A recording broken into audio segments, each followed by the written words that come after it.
اور اہل کتاب کا ایک گروہ اپنے آدمیوں سے کہتا ہے کہ جو کتاب مومنوں پر نازل ہوئی ہے اس پر دن کے شروع میں تو ایمان لے آیا کرو اور اس کے آخر میں انکار کر دیا کرو، تاکہ وہ اسلام سے برگشتہ ہو جائیں اور اپنے دین کے پیروں کے سوا کسی اور کی بات کا یقین نہ کر لینا۔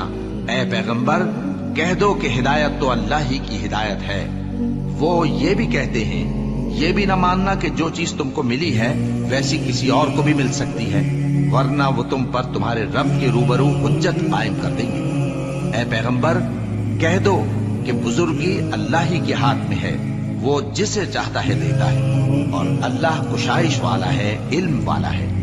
وہ اپنی رحمت سے جس کو چاہتا ہے خاص کر لیتا ہے، اور اللہ بڑے فضل کا مالک ہے۔